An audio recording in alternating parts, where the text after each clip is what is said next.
All right, what is going on, guys? Just gonna go over my bets real fast for UFC 271. Aced the bets that I posted and had a really good night with the other wagers I made, which I'll show you in just a second. But yeah, 2.64 units in the green. Um, Remember I do $100 as a unit, so yeah, not bad at all. 100%, 106% return on investment for the channel bets. We are 4 units in the green on the year. And it's good because I think I lost 1 unit between UFC Vegas 47 and UFC 270.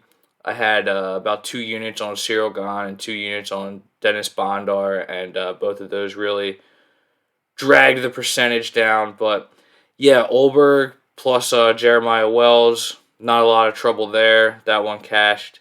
Uh, Casey O'Neill, man, let me just say that is the worst scorecard I've ever seen. I'm saying it right now. I've seen a lot of bad scorecards.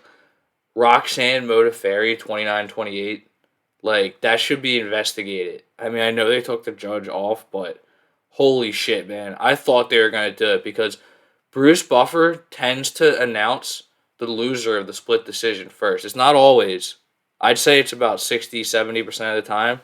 And he announced Casey O'Neill first, man. And I was just like, oh my God, if they do this, this is the most rigged shit of all time. Like, that would have been, like, bad for the sport, man. Like, honestly, because it would have just been straight up a judge is just giving it to Roxanne Modafferi because it's her last fight. Casey O'Neill breaks the strike record, and she goes to split decision. That was just awful.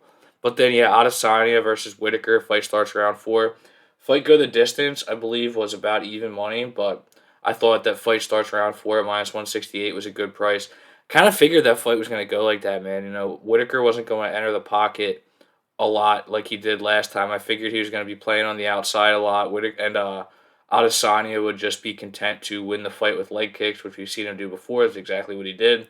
I thought it was pretty clear for Izzy. I thought it was rounds 1 through 3 were his, and I thought 4 and 5 Whitaker. Definitely 5. I thought 4 was a little bit close. I've seen a lot of people saying that they thought Whitaker won round 2. I'll have to go back and watch, but yeah, I've seen some people saying robbery and like that. It was like a very close fight, and I don't know. I thought that Izzy won that one pretty comfortably. I mean, it wasn't the most exciting fight, but from a scoring perspective, I thought Izzy got it done. And then Jeremiah Wells inside the distance plus Ronnie Lawrence, greasy both ways there with Jeremiah Wells running into the fence. But yeah, I never like to get super cocky before a fight, and I don't like to say lock or anything like that. But I really liked Jeremiah Wells in that spot. Henzo Gracie Philly, one of the more underrated gyms in the U.S., one of the more underrated grappling gyms for sure. And yeah, once it got to the ground, it was just there was no chance for Blood Diamond. Though it was about to get interesting if Blood Diamond got into the second round. But yeah, Jeremiah Wells gets it done, and then Ronnie Lawrence, man, he did do the one thing I was afraid of. He was playing so many games in that third round, like he was just getting walked down by Martinez, throwing these head kicks that he did not need to be throwing. Then he eventually did get clipped, and he's so lucky he survived, man. That was about to be brutal. But yeah, Ronnie Lawrence looked good. Other than that. So that bet cashes. And then um I should have fucking done this fight, man. But I did a small little wager on Hinato Moicano in round 2. I had a free bet on FanDuel that I used. I mean DK, and then I just did a little small parlay with Bobby Green, so that one was nice. And then I also I usually post my extended parlay, and I don't think I've hit it on the channel.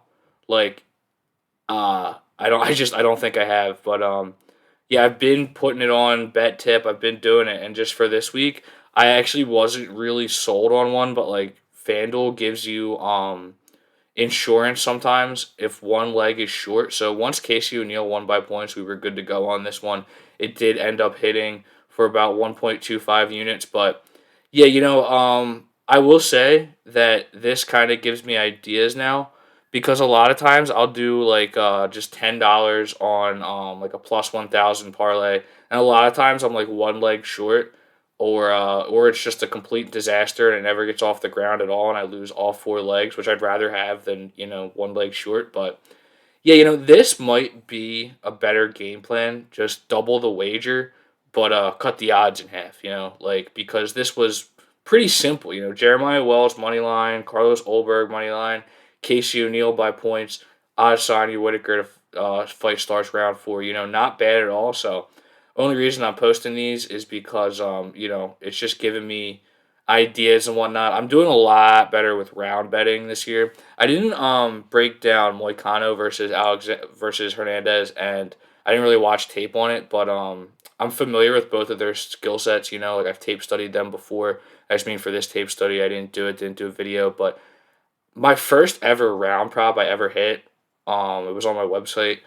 Was Moicano, no, Drew Dober to beat Alexander Hernandez in round 2, and I just remembered that like I remembered Hernandez has 1 round of cardio, and the reason I stayed away from that fight was because I figured we were gonna really get to see if the elevation move paid off for Alexander Hernandez, and he's just the same guy, man. He thinks he's really good, and he just ends up embarrassing himself. He's one of the more unlikable fighters on the roster, unfortunately. I don't know.